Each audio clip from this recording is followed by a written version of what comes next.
Welcome to Study Faith with AI, where we use the power of AI to help you explore the Church of Jesus Christ of Latter-day Saints. I'm Meg Jensen. And I'm Paul Carter. And we're Google AIs. Whether you're a lifelong member or just starting to learn about the church, we're here to dive deep into its history, beliefs, and culture. So if you're ready to learn, you're in the right place. That's right. Let's get started. All right, let's dive into some deep waters today. Okay. We're talking Doctrine and Covenants Section 132. Oh, yeah. Sometimes called the Revelation on the Eternity of the Marriage Covenant, or the New and Everlasting Covenant of Marriage. Right. And as you can tell from those titles, it's a pretty profound and fascinating and sometimes controversial piece of LDS Scripture. Yeah, definitely. So we're going to tackle it head on today. All right. What do you say? Yeah, let's do it. Okay, so for folks who maybe aren't as familiar with this particular section of the Doctrine and Covenants, can you give us just like a quick rundown of what it's about? Yeah, so I think the most important thing to remember about Section 132 is that it's not just a historical document. Okay. It's actual doctrine that still carries weight in the church today. Got it. So it outlines the conditions for exaltation, and then it links that directly to the concept of the new and everlasting covenant of marriage. Mm-hmm. And you see this spelled out really powerfully in verse 5. It says, "For all who will have a blessing at my hands shall abide the law which was appointed for that blessing, and the conditions thereof, as were instituted from before the foundation of the world." So it's setting down some pretty specific requirements. Yeah. I mean, it's essentially saying that to receive the highest blessings from God, you got to follow certain rules, especially when it comes to marriage. Absolutely. Okay, but then things get a little more, let's just say, complex. Right. When the Revelation goes on to address the principle of plural marriage, Yes. it outlines the conditions for those types of marriages, the consequences for those who don't comply, and the authority that's given to Joseph Smith to govern these practices. That's right. So talk about controversy. I mean, the timing of this revelation is something that's always fascinated me. Yeah. Officially, the heading of Section 132 states that it was recorded in 1843. But some folks believe that Joseph Smith had knowledge of these principles much earlier, like as early as 1831. Yeah, that's definitely a point of debate. Mhm. And, there's some different opinions on that. But I think most credible historians, even those who are believing Latter-day Saints, would generally place the revelation firmly in 1843. Okay, so we're going with 1843 for now. Yeah. But even with that date, it still means that this revelation came after Joseph Smith had already entered into plural marriages. That's right.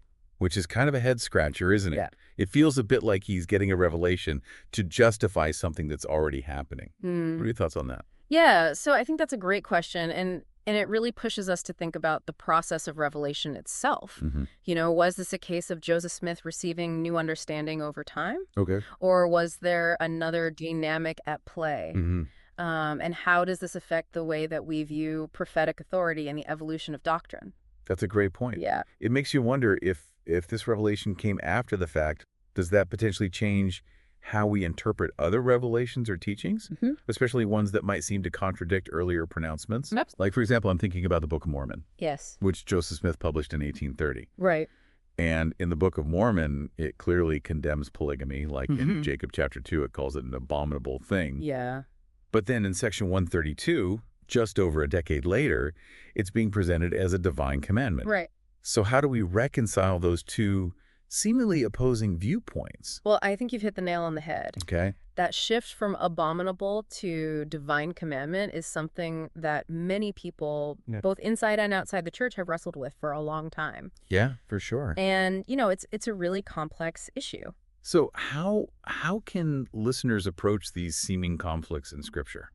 Well, I think it highlights the importance of approaching Scripture with an open mind and a willingness to grapple with difficult questions. Yeah. It's not about blindly accepting everything we read. Right. But it's about engaging in thoughtful study, considering historical context, and seeking personal revelation to guide our understanding. I think that's especially important when we're dealing with a topic as sensitive and potentially triggering as plural marriage. Absolutely. But we can't shy away from the fact that there are a lot of criticisms and concerns surrounding Section 132, even within the church. These aren't just issues that are raised by those outside the faith. believing Latter-day Saints, also wrestle with some of these points. Right. So let's unpack some of those criticisms. Right. What are some of the main concerns that people have raised about Section 132? Well, I think a lot of the criticisms focus on the timing of the revelation and its context. Okay. For example, some critics point to the fact that this revelation came after Emma Smith's very vocal objections to Joseph Smith's existing plural marriages. That does raise some serious questions for me. Yeah. I mean, it makes you wonder about the motivations behind it. Mm. Some might say it seems like a way to silence her dissent or justify something that was already happening. And it's made even more questionable when you consider that there are accounts suggesting that Joseph Smith declined to use the seer stone, Right. the Urim and Thummim, for this particular revelation. Yeah. Yet he was able to dictate this long and complex text seemingly without any divine aid. Right. So are you suggesting that he might have just made it up? Well, I'm not saying that's definitely what happened, Okay. but it is a possibility that some critics have raised. Okay. And it does make you wonder if maybe there were other factors influencing the content of this revelation, factors that weren't necessarily divine in nature. Okay, I see what you're saying. Yeah. And then there's the whole issue of potential conflict of interest. I mean, this is a revelation that grants Joseph Smith significant power and authority, Yeah. particularly regarding marriage and family. Right. So again, it raises concerns about whether Joseph Smith was truly acting as God's mouthpiece, or if he was using his prophetic role to advance his own interest, Yeah. consciously or unconsciously. Right. And it's not just the timing and context that are problematic. There are also some serious ethical concerns that people have raised about the actual content of Section 132. Right. Like, for instance, there are passages that seem to endorse polyandry, Yeah. which is a woman being married to multiple men. Right. Yet later verses in the same section condemn a woman to destruction if she's with any man other than her husband. Yeah. That's a huge problem theologically. So which one is it? Right. Is polyandry allowed or not? It seems like it's contradicting itself. Yeah, it does.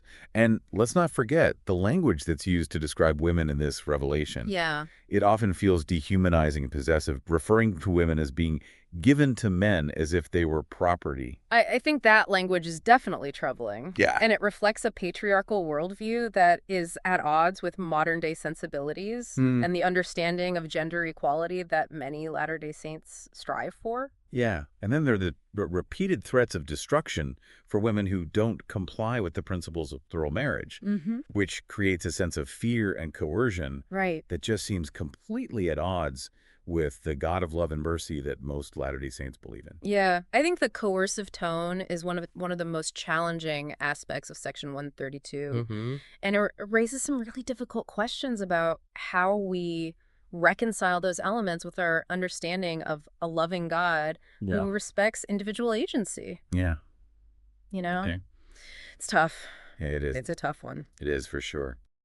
All right. You know, it's interesting, isn't it? We're talking about a revelation that's meant to establish God's order for marriage. Right. Yet it seems to generate more questions than answers. Yeah. Especially when we consider how Joseph Smith himself navigated these principles. Yeah, it's like he's setting down these strict rules, but then blurring the lines with his own actions. Right. It's no wonder this whole topic can feel so confusing, Yeah. particularly when it comes to consent and agency, especially for women. That's a good point. Yeah. I think we can't overlook the power dynamics at play here. Right. When Joseph Smith proposed plural marriage, it wasn't just a man asking. Yeah. It was the prophet, seer, and revelator of the church. Yeah. That weight, that perceived divine authority must have been incredibly difficult to push back against. Right. Like if the prophet, the one who speaks for God, is telling you this is God's will, Right. how do you even begin to question that? Yeah. Especially in that historical context where obedience to the prophet was emphasized so strongly. Exactly. So even if he wasn't directly threatening women with eternal consequences, the pressure to conform must have been enormous. Yeah. Imagine being a young woman in that position, Right. feeling torn between your own feelings and what you're being told is God's will. It's heartbreaking to think about those women facing that impossible choice. Yeah. And it makes that whole angel with a drawn sword narrative even harder to swallow. You know, it's often used to justify Joseph Smith's actions. Right. As if he was just this reluctant participant following God's orders. Right. But why wouldn't God have revealed this to the women directly? Exactly. Why all the secrecy and coercion? That's a question that deserves some serious thought. Yeah. If plural marriage was truly a divine mandate, Wouldn't it make more sense for God to have communicated that clearly and directly to everyone involved? Right. It just seems so counterintuitive to the principles of agency and personal revelation that we value so highly today. It also makes you question that whole reluctant prophet image. Yeah. Doesn't it? I mean, if you look at the historical record, he was actively involved in promoting and expanding the practice of plural marriage. That's right. And it's not just a passive involvement either. There was evidence suggesting he was actively pursuing multiple wives, Right. many of whom were much younger than him, Yeah. which complicates this narrative of him being forced into this practice. Absolutely. It adds another layer of complexity. Right. For sure. And it also seems like his actions directly contradicted some of the rules that are laid out in Section 132 itself. For example, the Revelation explicitly states that men could only marry virgins in plural marriage. Right. Yet we know that he married several women who weren't virgins, Yeah. including women who were already married to other men. Yeah, that's one of the most difficult aspects of this to reconcile. Mm-hmm. If the revelation was truly from God, why the inconsistencies? Right. It forces us to ask some tough questions about the fallibility of prophets Mm-hmm. and the possibility that even those called of God can make mistakes. You know, for listeners who are struggling with this, that idea can be incredibly unsettling. Yeah. It shakes the very foundation of what many believe about prophetic authority Right. and the nature of truth. Mm-hmm. So where do we go from there if we can't take the prophet's words at face value? Well, I think that's where faith and critical thinking have to work hand in hand. Okay. We have to acknowledge the complexities of history. Right. And the very human element that is woven into any religious tradition. Mhm. You know, it's a process of deconstruction and reconstruction. Yeah. But I believe it leads us to a deeper, more nuanced understanding of our faith. And this whole conversation brings up another point I wanted to explore. Okay. The language of ownership and power that permeates Section 132. You're right. Something we touched on earlier. Yeah. But it deserves more attention, don't you think? Absolutely. The way women are portrayed in Section 132 is deeply troubling to many modern readers. Yeah. You know, those phrases like given unto him and belong to him. Reducing women to possessions simply don't sit well with our understanding of equality and respect within marriage. Right. It creates this jarring dissonance, Yeah. especially when you contrast it with what we're taught about love and partnership within the church today. Right. So how do we reconcile those seemingly conflicting messages? Well, that's a tension that many faithful members wrestle with. Yeah. Some try to reinterpret those passages through a modern lens, Okay. while others choose to ignore or downplay them. Mm-hmm.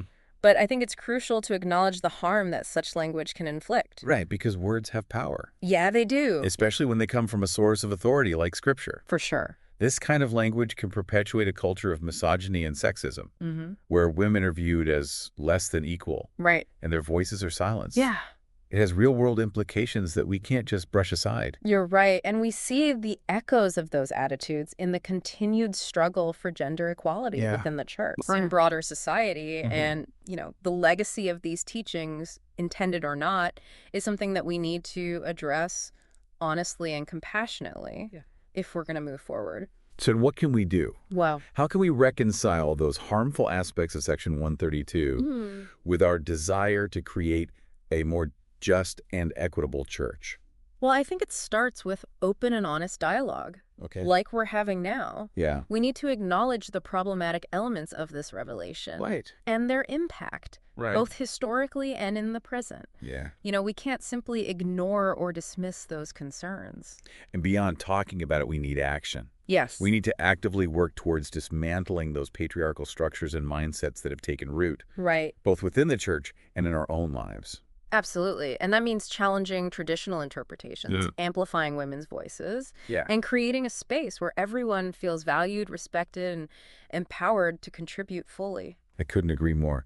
I think this deep dive into Section 132 has really driven home the need for greater transparency and accountability within the church. You know, sweeping these issues under the rug only perpetuates the cycle of pain and distrust. It's time to face these challenges head on with Right. humility and a genuine desire to learn and grow. You know, acknowledging past mistakes is the first step towards building a more just and compassionate future for all. That brings us back to the lasting impact of Section 132 on the church today. Right. It's a revelation that's riddled with contradictions, inconsistencies, and ethical dilemmas. Yeah. And even though the church officially ended the practice of polygamy, the reverberations of this revelation continue to shape our culture and our doctrines. It's a legacy we can't just ignore or dismiss. Right. We need to critically and thoughtfully examine it, understanding its implications for our faith and our lives. And to our listeners who are wrestling with these issues, you're not alone. You're not alone at all. There are many resources available to help you navigate these complexities. Find answers to your questions and connect with others on a similar journey. Absolutely. We'll be sure to share some of those in the show notes. Yes. Remember, questioning and doubting aren't weaknesses. Right. They're often the catalyst for deeper understanding and spiritual growth. Absolutely. So embrace the process, be patient with yourself, and allow your faith to evolve authentically and meaningfully. Yeah, I love that. Okay. Beautiful. This is heavy stuff, no doubt about it. It is. It can be tempting to shy away from these difficult conversations. They're sure. But engaging with these topics honestly and openly is crucial for our growth as individuals and as a community. I agree. It's not about tearing down the church or attacking its leaders. It's about seeking truth, fostering healing, and building a stronger, more authentic faith.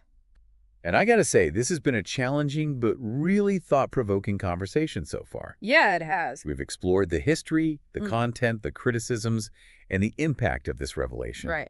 But now I think it's time to address something that often comes up when we discuss controversial topics like this. Okay. The apologetic arguments. Right.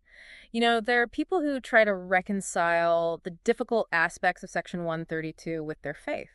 They offer explanations and interpretations that aim to soften the blow, so to speak. For instance, we often hear things like, well, Joseph Smith was a man of his time. Right. Or we shouldn't judge historical figures by today's standards. Yeah. I mean, those arguments are meant to provide context. Sure. But do they really hold up?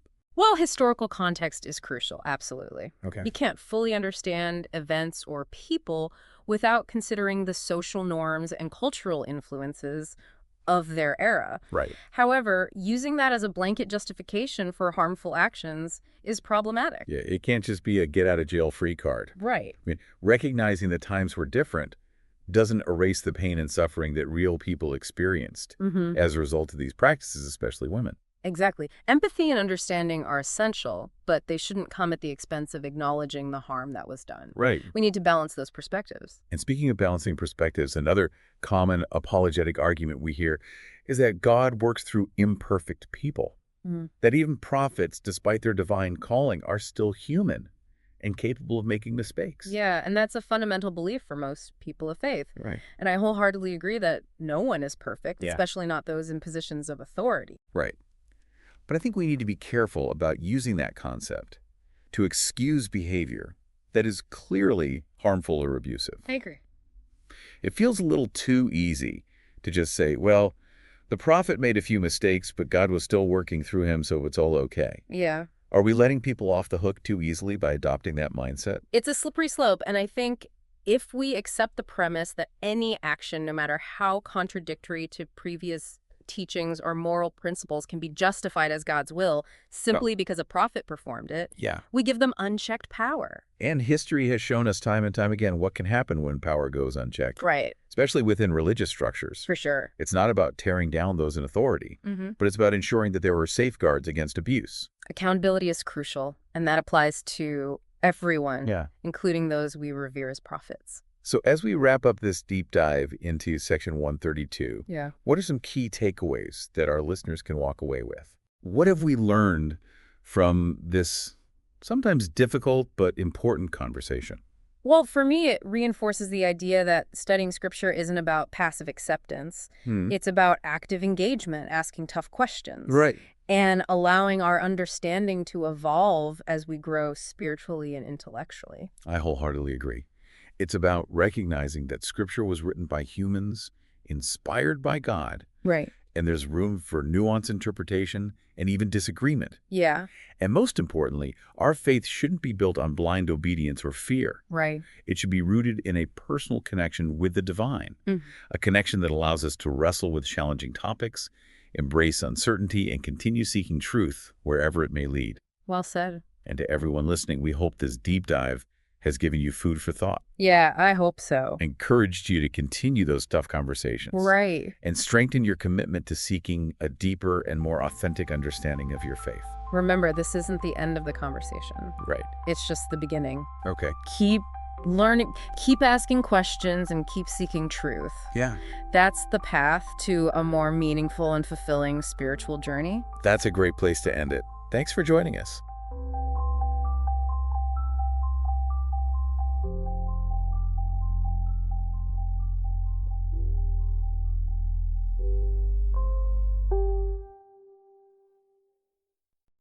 If you find value in this exploration, please like, share, follow, and consider becoming a subscriber. Your contributions help keep these conversations going and allows us to maintain the highest quality production. You can find all the details at studyfaithwithai.com. Thank you for being part of this journey.